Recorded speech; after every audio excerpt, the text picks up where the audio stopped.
आज जो हम टॉपिक ले रहे हैं वो सामान्य अध्ययन के अंतर्गत भारतीय अर्थव्यवस्था का जो टॉपिक है वो है लिबरलाइजेशन, ग्लोबलाइजेशन एंड प्राइवेटाइजेशन। मतलब एलपीजी, उदारवादी, वैश्वीकरण और प्राइवेटाइजेशन जो है। अब इस टॉपिक के अंतर्गत देखिए हम जो पहला क्वेश्चन है, देखिए वो हमारा है वैश्वीकरण के संबंध में निम्नलिखित कथनों में से एक सही नहीं है। मतलब देखिए, एक statement regarding globalisation is not correct. इसमें बताना आपको देखिए है, इसमें देखिए इसने भारतीय उद्योगों को भारतीय विदेशी निवेश प्राप्त करने के लिए उत्साहित किया, या बी में कहते हैं शिखरों के उद्योगपतियों का विदेश में बड़े प्रतिष्ठानों को खरीदने के लिए अभिप्रेरित किया, या फिर इसने कंपनियों को भारतीय कंपनियों को खरीदने के लिए ललायित किया। इसमें देखिए इसने भारत में छोटे उद्यमियों में आशावाद का एक बोध पैदा किया। देखिए इसका आंसर बनेगा वो हमारा डी है। मतलब जो है इसमें देखिए डी आंसर बन जाता है। अब वैश्वीकरण होता क्या है, पहले ग्लोबलाइजेशन क्या होता है। देखिए वैश्वीकरण के अंतर्गत एक सिंपल सी बात देखिए, मान लीजिए हमारी जो अर्थव्यवस्था है, जब हम अपनी अर्थव्यवस्था को विश्व की अर्थव्यवस्था के साथ मिला देते हैं, या फिर जो है हम विश्व के सभी देशों को लिए हम अपने कानून व्यवस्था में या फिर उन व्यवस्था में कोई भेदभाव नहीं समझते हैं या सबके लिए समान रूप से खोल देते हैं, उसे हम जो है वैश्वीकरण या ग्लोबलाइजेशन कहते हैं। मतलब देखिए जो है वैश्वीकरण ने भारत में छोटे उद्यमियों को आशावाद का बोध पैदा नहीं किया है, अपितु वैश्विक बाजार में इनकी कम प्रतिस्पर्धा होने के कारण इनका अस्तित्व खतरे में आ गया है और समय की मांग है कि वे उन्नत तकनीक का उपयोग करके उच्च गुणवत्ता वाले उत्पाद की मदद में वैश्विक स्तर पर प्रतिस्पर्धा करें। तो देखिए इसका आंसर बनेगा हमारा एक का डी। नेक्स्ट देखिए हमारा जो है ग्लोबलाइजेशन में सम्मिलित नहीं है, यानी ग्लोबलाइजेशन डज नॉट इंक्लूड। इसमें देखिए आप जो है आयात शुल्कों की कटौती, आयात लाइसेंसों की समाप्ति, प्रत्यक्ष विदेशी निवेश की स्वतंत्र वहां, या फिर सार्वजनिक क्षेत्र की इक्विटी का विनिवेश।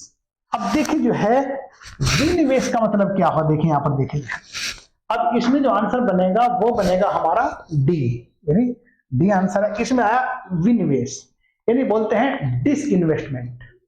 अब देखिए डिस में कहता है अपने जो मतलब ये है, जब हम जो है कोई भी कंपनी अपने शेयरों को बेचती है या मतलब जो है प्राइवेट में खोल देती है, तो उसको देखिए हम इस तरह से विनिवेश कहते हैं। देखिए इन्वेस्टमेंट में हम जो है डालते हैं और विनिवेश में हम निकालते हैं। मतलब जो है विनिवेश डिसइन्वेस्टमेंट मतलब जो है अपने शेयरों को बेचना ही मतलब जो है ये विनिवेश होता है। अब देखिए यहां पर अगर हम बात करें वैश्वीकरण का, मैंने बताया है कि अपनी अर्थव्यवस्था को विश्व की अर्थव्यवस्था के साथ ही क्या है, ग्लोबलाइजेशन है। अब देखिए आयात शुल्कों में कटौती देखिए, अब देखिए आयात शुल्कों में कटौती करेंगे तभी तो ग्लोबलाइजेशन बनेगा। अब देखिए ये हमारा इंडिया है, देखिए सोचिए ये दूसरा देश है, ये तीसरा देश है, ये ऐसे है, ये ऐसे है, ये देखिए ये सब बने हुए। अब देखिए यहां पर सबसे पहले हमारी एक क्लोज इकोनॉमी है। अब जैसे जैसे हम क्लोज इकोनॉमी को हम जो है ओपन करते जाएंगे, यानी अपने जो है आयात शुल्कों में कुछ मतलब ढील बरतते जाएंगे, कुछ लिबरल होते जाएंगे, यानी इसको हम लिए इसके लिए आमंत्रित कर दिया, हमने खोल दिया अपने। अब जब इसके लिए फिर खोल दिया हमने, तो जैसे जैसे हम आयातों में मतलब क्लोज इकोनॉमी हमने कैसे की, हमने जितने भी हमारे आयात होते उस पर बहुत ज्यादा ड्यूटी लगा दी, तो ऑटोमेटिकली हमारे यहाँ आयात नहीं होंगे। तो जब जैसे हम क्लोज इकोनॉमी को जब हम दूसरे देश या विश्व के लिए खोलते हैं या उसमें अपने रूल रेगुलेशन में या फिर हम जो है शुल्कों में कटौती करते हैं, वो होता है लिबरलाइजेशन। अब जब देखिए इस हमने ऐसे खोल दिया, इसे खोल दिया, फिर ऐसे खोल दिया, जब देखिए हमने सारा ओपन हो गया तो हमारी इकोनॉमी बन गई ये पूरा टोटली ये ग्लोबलाइजेशन हो गया। मतलब देखिए पूरे जो है अपनी अर्थव्यवस्था को विश्व के अर्थव्यवस्था के साथ खोल देना ही, मिला देना ही हमारा ग्लोबलाइजेशन है। यहां पर देखिए आयात शुल्कों में कटौती, आयात लाइसेंस में समाप्ति और प्रत्यक्ष विदेशी निवेश के स्वतंत्र प्रभाव। देखो ये तीनों ग्लोबलाइजेशन के मतलब जो है सम्मिलित हैं, पर इसमें जो है सार्वजनिक क्षेत्र की इक्विटी का विनिवेश, डिसइन्वेस्टमेंट इसमें शामिल नहीं है।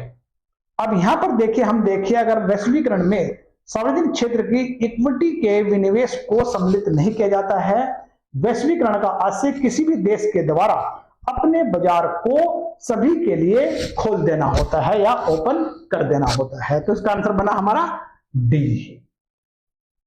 नेक्स्ट, 1991 में नई आर्थिक नीति का लक्ष्य था। अब देखिए जो है 1991 में आर्थिक नीति का लक्ष्य था, देखिए हमारा उदारीकरण, निजीकरण, भूमंडलीकरण। देखिए हमने जो है ग्लोबलाइजेशन जो है या उदारीकरण, एलपीजी जो कहते हैं हम जिसे कहते हैं, एल का मतलब उदारीकरण लिबरलाइजेशन, निजीकरण प्राइवेटाइजेशन और ग्लोबलाइजेशन भूमंडलीकरण या वैश्वीकरण, इनका शॉर्ट फॉर्म बोलते हैं एल पी और जी, लिबरलाइजेशन, प्राइवेटाइजेशन, ग्लोबलाइजेशन। अब देखिए जो है, अब इसमें देखिए ये तीनों शामिल है, सीधी बात देखिए इसका आंसर बन जाता है हमारा डी। अब देखिए जो है हम जो है आर्थिक नीति 1991 के अंतर्गत उदारीकरण, निजीकरण, वैश्वीकरण तथा बाजारीकरण की प्रक्रिया अपनाई थी। तो आंसर बन गया हमारा डी। नेक्स्ट, निम्नलिखित कथनों पर विचार कीजिए। मुद्रा के अवमूल्यन का प्रभाव यह है कि यह अनिवार्य रूप से, अब देखिए अवमूल्यन क्या होता है, इसका मतलब होता है डिवैल्यूएशन। अवमूल्यन, डिवैल्यूएशन मतलब क्या, देखिए हम जो है जब हम किसी देश या दूसरे देश की मुद्रा की तुलना में अपनी मुद्रा का मूल्य कम कर देते हैं तो वो हमारा अवमूल्यन होता है या फिर हमारा डिवैल्यूएशन होता है। इससे बेनिफिट क्या क्या है, देखिए आपको, देखिए सबसे पहले तो हमारे आयात अवरुद्ध हो जाते हैं, वहीं पर हमारे निर्यात बढ़ जाते हैं। तो इसमें देखिए जो है ये हमारा अवमूल्यन है। देखिए अवमूल्यन जो है सरकार समय समय पर करती रहती है। अभी तक देखो 3 बार अवमूल्यन हुआ है, जो हम बाद में डिस्कस कर लेंगे। देखिए अब देखिए इसमें देखिए यहां पर पूछ रहा है किसी भी मुद्रा का अवमूल्यन का प्रभाव यह होता है कि वह अनिवार्य रूप से, अब देखिए इसमें जो है विदेशी बाजारों में घरेलू निर्यातों की प्रतिस्पर्धा को बढ़ाता है, इसमें देखिए आप जो है, या फिर घरेलू मुद्रा के विदेशी मूल्यों को बढ़ाता है, व्यापार संबंधों को सुधार लाता है। अब इसमें देखिए हमारा जो है विदेशी मुद्रा में घरेलू निर्यातों के प्रतिस्पर्धा बढ़ाता है, यह आंसर बन जाता है हमारा ए। यानी कि ऐसा बनेगा हमारा ओनली ए आंसर बनेगा, ए सही है तो इसमें ए आंसर हमारा बन जाता है। नेक्स्ट देखिए हमारा जो है मुद्रा का अवमूल्यन का अर्थ है। देखिए अब मुद्रा के अवमूल्यन का अर्थ देखिए हमारे इसमें जो है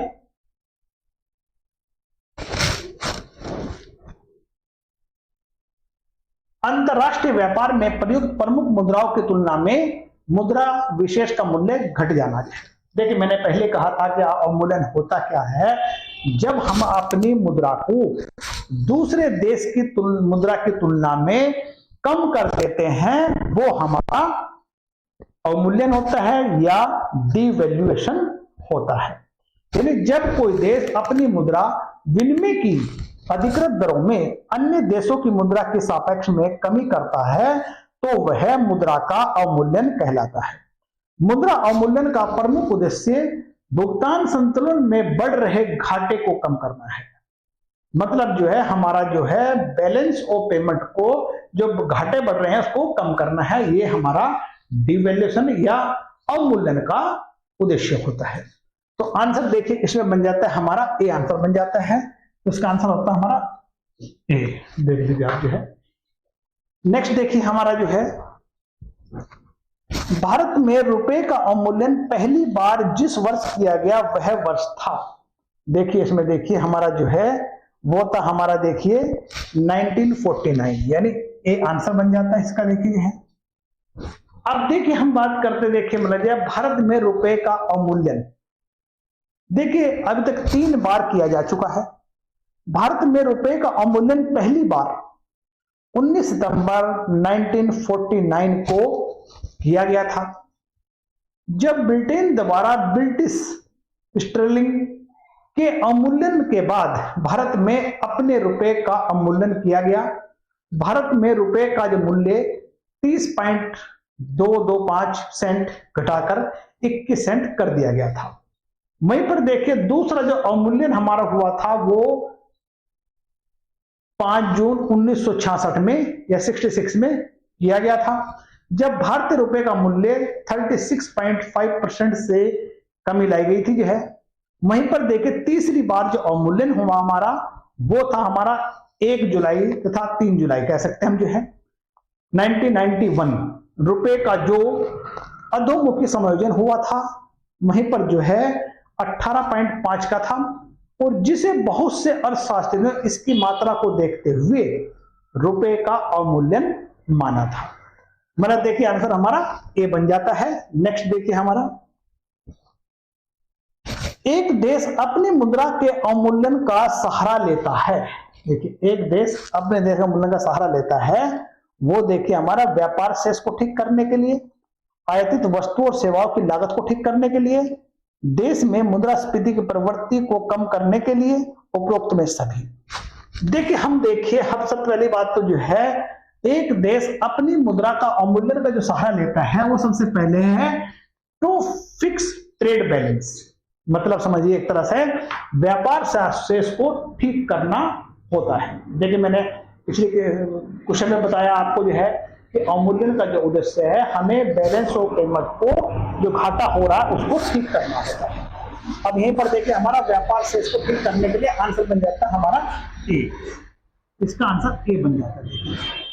देखिए सिविल सर्विस या फिर उत्तर प्रदेश पीसीएस में इस तरह के ही क्वेश्चन रहते हैं, थोड़ा सा ध्यान दीजिए। अब थोड़ा सा डायरेक्ट क्वेश्चन कम आ रहे हैं, थोड़ा सा साइड बाय साइड जो है वो घुमा रहा है, चीजें वही है। देखिए नेक्स्ट देखिए हमारा जो है, जब कोई देश अपनी मुद्रा का अवमूल्यन करता है तो इसका प्रभाव होता है, देखिए इसका जो है आयात सस्ते हो जाते हैं, निर्यात महंगे हो जाते हैं। आयात महंगे हो जाते हैं, निर्यात सस्ते हो जाते हैं, ये हमारा बे बनेगा। देखिए मैंने पहले भी कहा है जब अवमूल्यन होता है हमारा, अवमूल्यन में देखिए हम जो है अपने मतलब अवमूल्यन मैंने पहले बताया है कि हम जो है जब दूसरे देश की मुद्रा की तुलना में अपनी मुद्रा का मूल्य कम कर देते हैं तो वो अवमूल्यन होता है। इससे क्या होता है कि हमारे जो आयात वो घट जाते हैं, निर्यात बढ़ जाते हैं। तो इसका देखिए आंसर हमारा देखिए हमारा जो है ये हमारा जो है इसमें आयात महंगे हो जाते हैं और निर्यात सस्ते हो जाते हैं। देखिए जैसे मान लीजिए कोई चीज है, मान लीजिए पेन ही है आपका जो है, अब इसकी जो है हमारी घरेलू है, इसकी कीमत है 8 रुपए है, जबकि इसकी प्रतिस्पर्धा में बहुत सारे जो पेन है उनकी कीमत भी 7 रुपए 8 रुपए है। अब जब हमारी जो कीमत 8 रुपए है, इसकी जो बिक्री है क्वांटिटी है वो बिकते हैं मान लीजिए 10, और वहीं पर विदेश में जाते हैं 10। अब देखिए हमने इसकी वैल्यू डिवैल्यूएशन कर दिया, हमने कर दिया 7 रुपए। जब 10 बिकते थे तो हमारे जो है लोग जो खरीदने वाले हैं वो इसकी तरफ रुख करेंगे। इससे क्या होगा, जब सस्ता हो जाएगा तो देखिए हमारे घरेलू बाजार में भी बिकेंगे और विदेशी बाजार में बिकेंगे। इससे क्या हुआ, हमारे जो आयात है जो मतलब जो हमारे इसको इन्वेस्ट करेंगे इस पे तो वो घट जाएंगे। देखिए आयात हमारे घट जाएंगे और निर्यात हमारे बढ़ जाएंगे, क्योंकि इसकी डिमांड फिर बाहर भी होगी इस दिवाली की। तो देखिए हमारा इसका आंसर बना हमारा ये बी आंसर है। नेक्स्ट,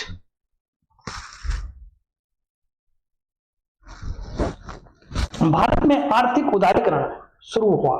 देखिए आर्थिक उदारीकरण या लिबरलाइजेशन की बात करते हैं हम जो है।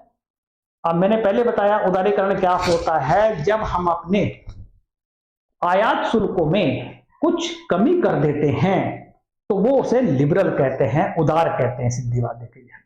अब देखिए भारत में 1991 में सरकार ने राष्ट्रीय अर्थव्यवस्था के विभिन्न पहलुओं के संबंध में नई आर्थिक नीति की घोषणा की, और आर्थिक उदारीकरण नई नीति की प्रमुख विशेषता थी। यह बात हो रही 1991 की बात हो रही। इसकी शुरुआत कुछ विशेष महत्व के उद्योगों को छोड़कर अन्य सभी उद्योगों के संबंध में लाइसेंस व्यवस्था या लाइसेंसिंग सिस्टम समाप्त कर देने के साथ हुई थी। वही मैंने बताया कि जब मान लीजिए हम जो है आयात पर शुल्कों में कमी करते हैं या उसको लिबरल बनाते हैं, वो होता है लिबरलाइजेशन, जो हमारा 1991 से स्टार्ट होता है। देखिए इसमें देखिए हमारा देखिए जो है, ये देखिए हमारा औद्योगिक लाइसेंस नीति से वास्तविक बदलाव के साथ रुपए के, देखिए इसका आंसर बन जाता है हमारा ए। मैंने बताया था अभी आपको, इसका आंसर बन गया हमारा ए। नेक्स्ट, भारत के आर्थिक सुधार के जनक किसे कहा जाते हैं? अब देखिए आर्थिक सुधार के जनक जो है, देखिए हमारे, ये देखिए हमारे जवाहरलाल नेहरू है, इंदिरा गांधी है, मनमोहन सिंह है, पीवी नरसिम्हा राव। देखिए हम जो है 1991 से देखिए हमारे आर्थिक सुधार एक तरह से प्रारंभ होते हैं, उदारीकरण की बात आते हैं या लिबरलाइजेशन आते हैं या एलपीजी की बात आती है, तो वहीं पर देखिए हमारा जो है उस समय हमारे जो वित्त मंत्री थे वो डॉक्टर मनमोहन सिंह थे, और वहीं पर जो सरकार थी हमारी पीवी नरसिम्हा सरकार के थी, उसमें जो है मनमोहन सिंह जो है वित्त मंत्री थे। अब कहने का मतलब देखिए भारत में जो उदारीकरण की जो शुरुआत है वो 1991 में हुई थी, वहीं पर डॉक्टर मनमोहन सिंह जो है नरसिम्हा सरकार में वित्त मंत्री रहे थे, और भारत में आर्थिक सुधारों की प्रक्रिया 1991 से ही प्रारंभ होती है। इस कारण इन्हें भारत के आर्थिक सुधारों का जनक भी कहा जाता है। किन्हें कहा जाता है? मनमोहन सिंह जी को। तो आंसर बन गया हमारा सी, यानी ये हमारा सी आंसर बन जाता है। देखिए आप जो है नेक्स्ट देखिए हमारा जो है, निम्नलिखित में से कौन सा एक असमानता घटाने का उपाय नहीं है? देखिए यानी असमानता का मतलब समझिए एक तरफ है, देखिए हमारा जो है रिड्यूसिंग द इनइक्वालिटीज। अब इनइक्वालिटीज को घटाने का देखिए आप जो है, ये देखिए बनेगा हमारा जो है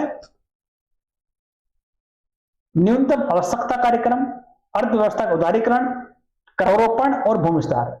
देखिए इसमें जो है असमानता घटाने का देखिए वह है आर्थिक उदारीकरण नहीं है, बाकी ये तीनों है।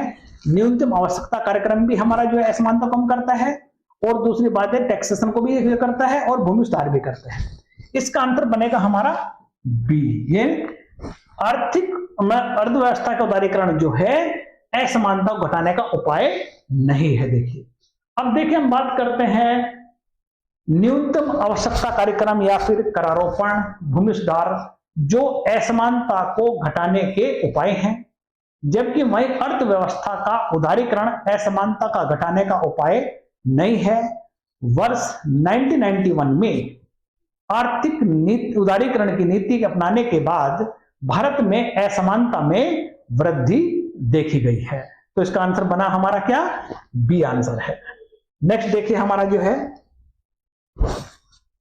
निम्न में से कौन आर्थिक सुधारों के लिए द्वितीय पीढ़ी में सरकार द्वारा चिन्हित किए गए का भाग नहीं है? देखिए जो है अब इसमें देखिए हमारा जो है वो तेल क्षेत्र में सुधार, सार्वजनिक क्षेत्र में सुधार, न्यायिक प्रणाली में सुधार, या फिर हमें शासकीय और सार्वजनिक संस्थाओं में सुधार। इसका आंसर देखिए सी बनेगा, क्योंकि इसमें लीगल सिस्टम रिफॉर्म का मतलब नहीं बनता, ये आंसर सी हो जाता है हमारा। अब देखिए यहां पर जो है आर्थिक सुधारों के प्रथम चरण जो है वो 1991 से लेकर 2001 तक था, वहीं पर जो द्वितीय चरण जो था वो 2002 से अब तक का है। देखिए इसी चरण में हमने क्या किया, निम्न क्षेत्र को चिन्हित किया था, कौन सा? तेल क्षेत्र में सुधार या तेल क्षेत्र में सुधार, द्वितीय सार्वजनिक क्षेत्र में सुधार, शासकीय और सार्वजनिक संस्थाओं में सुधार, जबकि जो है न्यायिक प्रणाली में सुधार सीधे तौर पर आर्थिक सुधारों की श्रेणी में नहीं आता है। तो इसका आंसर क्या बन गया हमारा? ये न्यायिक प्रणाली में सुधार। देखिए नेक्स्ट देखिए हमारा जो है, किस वर्ष भारतीय रुपए का महीने में 2 बार अवमूल्यन हुआ? देखिए अब किसका महीने में 2 बार अवमूल्यन हुआ है, वो देखिए हमारा जो है वो होता है 1991 में। देखिए अब जो है इसका आंसर बी बन जाता है। 1991 में भारतीय रुपए का महीने में 2 बार डिवैल्यूएशन अवमूल्यन हुआ था। नेक्स्ट देखिए हमारा जो है, उदारीकरण कार्यक्रम के अधीन और विदेशी मुद्रा को आकर्षित करने के उद्देश्य से सरकार और भारतीय रिजर्व बैंक ने 2 योजनाएं बनाई थी, जो एक थी FCNR-A और FCNR-B कहलाती है। इन 2 योजनाओं के विषय में निम्नलिखित में से कौन सा कथन सही है? अब देखिए इसमें जो है वो कसम से बताना आपको जो है।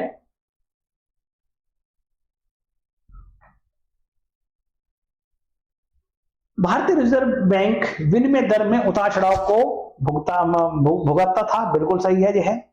उसी के बाद देखिए बी योजना में या बी योजना के अधीन विनिमय दरों के उतार चढ़ाव में आए अंतर को अन्य बैंक पूरा करते थे, बिल्कुल सही है। उसके बाद देखिए अब दोनों योजनाएं वापस ले ली गई, नहीं दोनों नहीं ली गई है। D4 देखिए आप जो है केवल योजना ए वापस ली गई है।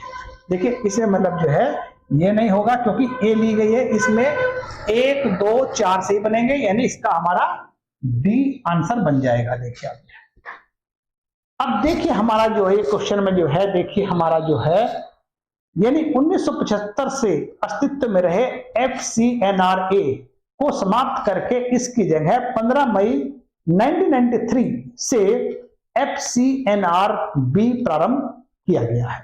तो इसका मतलब देखिए आंसर हमारा डी हो जाता है। नेक्स्ट, मुद्रा अवमूल्यन अधिक हितकारी होगा यदि, देखिए घरेलू सामान के मूल्य स्थिर रहे, निर्यात के मूल्य सस्ते हो जाएं, आयात के लिए निर्यात के मूल्य सस्ते हो जाएं, और या फिर जो है आयात के मूल्य स्थिर रहें, या फिर कह सकते हैं निर्यात के मूल्य समानुपाती रूप से बढ़े।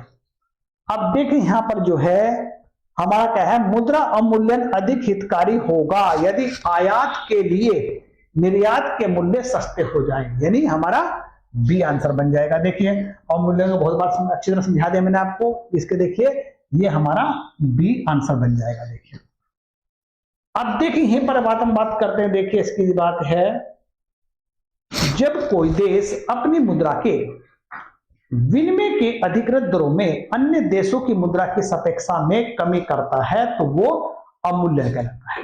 मैंने पहले कहा जब हम अब हमारे कोई दूसरे देश के मुद्रा की सापेक्ष में अपने देश की मुद्रा की मूल्य कम कर देते हैं तो वो हमारा अवमूल्यन कहलाता है। यहीं पर देखिए हमारा मुद्रा अवमूल्यन से उस देश के आयात महंगे होंगे और निर्यात सस्ते हो जाएंगे।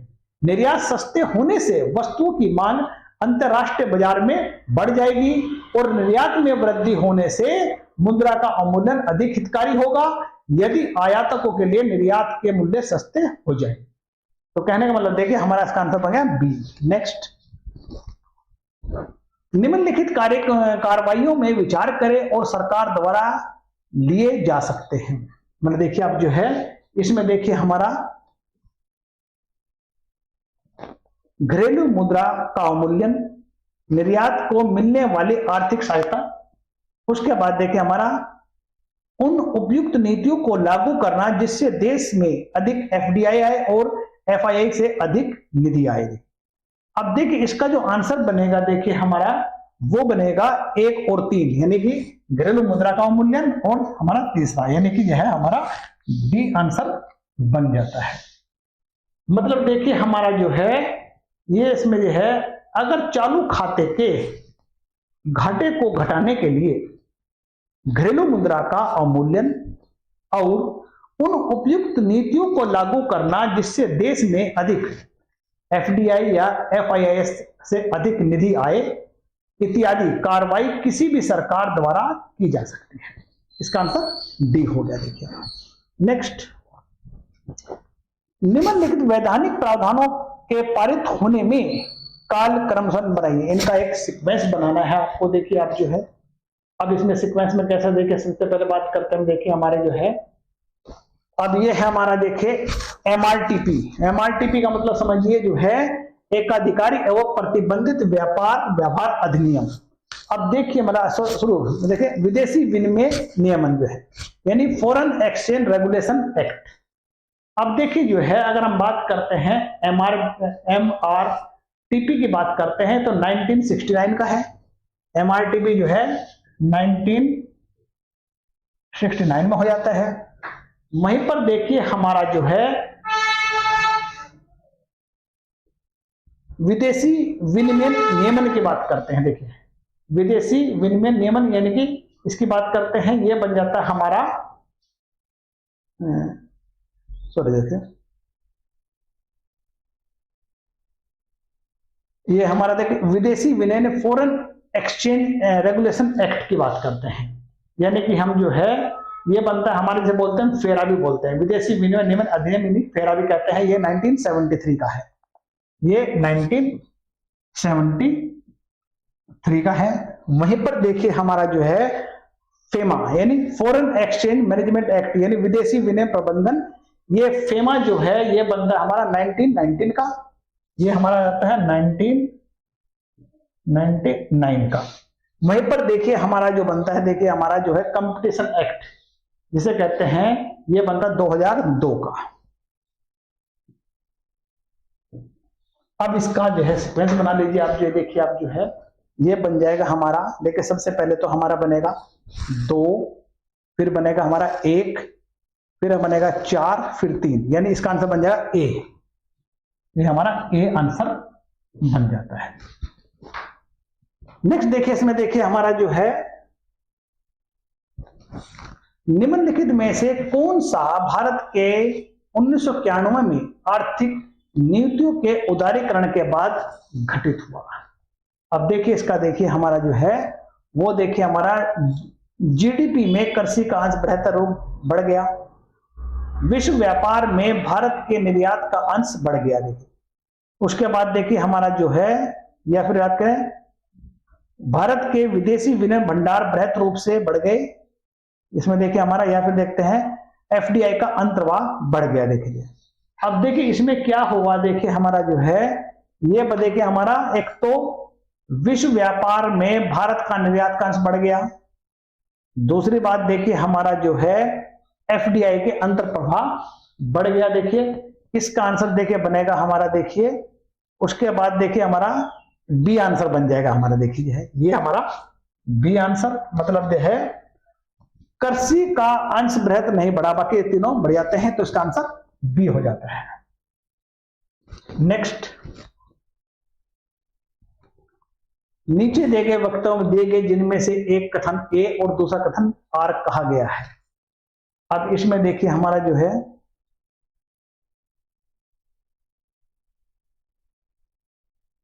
आर्थिक उदारीकरण एक महत्वपूर्ण नीति साधन है, पूंजीगत माल पर आयात शुल्कों में कमी, बिल्कुल सही है। आयात शुल्कों में कमी से स्थानीय उद्यमियों को विश्व बाजार का सामना करने के लिए प्रौद्योगिकी में सुधार करने में सहायता मिलेगी। देखिए दोनों सही है, ये भी सही है और ये भी सही है, ये व्याख्या भी कर रहा है, तो इसका आंसर बन जाता है हमारा ए आंसर बन जाता है। देखिए इसका जो है, अब इसमें देखिए आपका जो है, अब पूंजीगत माल पर आयात शुल्कों में कमी से स्थानीय उद्यमियों को अंतरराष्ट्रीय बाजार में प्रतिस्पर्धा करने के लिए तकनीक सुधार में सहायता मिलने के साथ ही अपने उत्पादों को अंतरराष्ट्रीय मानक स्तर की गुणवत्ता प्रदान करने का अवसर प्राप्त होगा। देखिए तो इसका आंसर हमारा ए। देखिए आप जो है नेक्स्ट,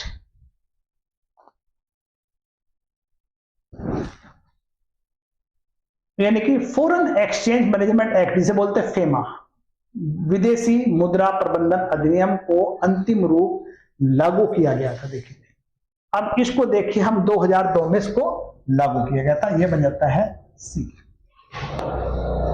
देखिए इसमें इतने क्वेश्चन है, इसको चेक कर लीजिए एक बार आप। जो हमारा टॉपिक था आज वो एलपीजी और डिवैल्यूएशन अवमूल्यन, इस पर क्वेश्चन बने हैं आपके जो है, अगर इन्हें कर लेते हैं तो इससे संबंधित क्वेश्चन गलत नहीं होंगे।